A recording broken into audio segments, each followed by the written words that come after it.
Desde a Constituição de 1988, os concursos públicos tornaram-se condição para o preenchimento de cargos e empregos públicos efetivos nos poderes executivo, legislativo e judiciário. Mas o que mudou nesses quase 27 anos?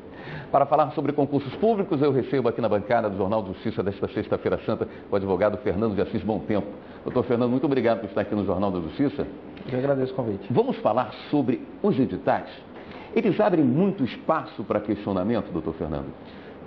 Com certeza, né? Os editais, eles infelizmente não têm seguido um padrão de modo a dar uma tranquilidade ao candidato que venha por habitualidade a concorrer a uma vaga em concurso. Então, as regras que são estabelecidas mudam muito de acordo com o órgão, a banca examinadora especialmente, e muitas das vezes acabam por surpreender candidatos. De acordo com a banca examinadora, nós temos hábitos e costumes diversos. E aí, obviamente, o candidato fica à mercê dessa realidade que eles vivem. A quem cabe a responsabilidade da confecção do edital? Bem, no momento em que a administração pública procura uma banca examinadora, contrata, muitas vezes por dispensa de licitação, para a realização do concurso, ela já indica para essa banca examinadora quais são as diretrizes e os parâmetros que ela pretende, qual a quantitativa de vagas, qual o valor da despesa que se pretende, e em cima daquilo ela orça, ela pede a minuta do edital. A minuta do edital, então, é preparada e encaminhada ao órgão público, que uma vez autorizado, de acordo com as regras do contrato, entre os dois entes, é publicado e dá-se aso aí ao processo seletivo. É fundamental, então, uma boa comunicação nessa fase da elaboração, né? Sem dúvida, sem dúvida. A comunicação existente entre a banca examinadora e o órgão seletor, ela precisa ser uma comunicação muito aproximada. E particularmente entendo que esse diálogo ele não pode ser apenas polarizado entre a banca e a administração pública contratante. Existe uma dificuldade de acesso a essa troca? Sim.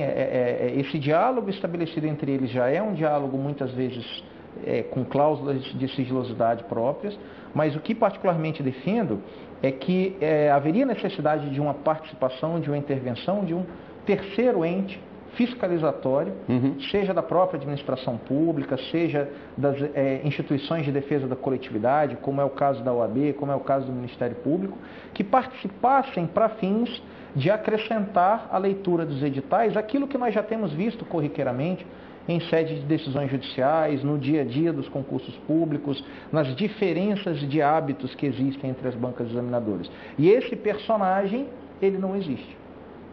O que pode ser exigido, o que o senhor vê na prática, no dia a dia, que pode ser exigido e que mesmo assim é questionado, que ainda cabe uma necessidade de entendimento do judiciário? Toda fase de concurso, ela precisa necessariamente estar prevista na lei do cargo específico. E acaso não haja previsão expressa na lei do cargo, ela precisa ser uma fase que seja razoável à pretensão posta. Por exemplo, é comum na área de judiciário você ter cargos relacionados à área de segurança, ainda quem tem nível técnico judiciário, mas área de segurança. E aí, muitas vezes, o edital vem lá a necessidade da submissão a um teste de aptidão física. Normalmente, esse teste de aptidão física não está previsto na legislação do cargo, que não contempla a demonstração da aptidão nisso. Mas é razoável com um cargo de segurança? O judiciário tem entendido que sim. Aí o problema é como que nós vamos fazer esta aferição. Nós vamos fazer essa aferição em busca de um Rambo, em busca de um Capitão Nascimento, em busca de um triatleta, ou nós vamos fazer a busca do personagem que será selecionado em cima de um mínimo necessário para contemplar as atividades que serão exercidas quando estiver incorporado no cargo específico. E aí, obviamente, vem a administração pública, para ela, quanto mais Rambo estiver exercendo função pública, para ela melhor. Ela vai primar pela eficiência. Mas diz a Constituição que o princípio para ingresso do cargo público é o princípio do livre acesso. Então não pode ser o mais rigoroso, tem que ser o menos rigoroso. E aí você, dentro desse conflito, vem a pertinência de um terceiro órgão para tentar equalizar a vontade do administrador e o direito do administrado que concorre a uma das vagas. A análise de vida pregressa costuma ser questionada? Normalmente, não com relação especificamente à análise de vida pregressa, mas muitas vezes o resultado que elas postam. Então nós temos notícias, por exemplo, de candidatos que já foram eliminados porque constaram em boletim de ocorrência como testemunha de um fato. E aí precisavam entrar com recurso administrativo, gera uma instabilidade muito grande no candidato, e você acaba muitas vezes gerando a eliminação do candidato.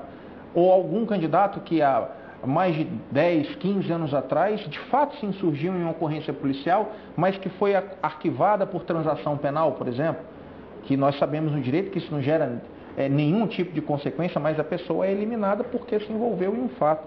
Então, não é a existência da sindicância de vida pregressa, mas como ela tem sido trabalhada, como ela tem sido lapidada pelo órgão. Daí volto ao que eu sustento. Precisava ter um terceiro órgão para chamar ao bom senso, tanto o interesse da administração pública quanto o direito do administrado. Qual a sua opinião sobre a existência das cotas? Elas estão aparecendo em situações assim que acaba dificultando a vida de quem não faz parte das minorias?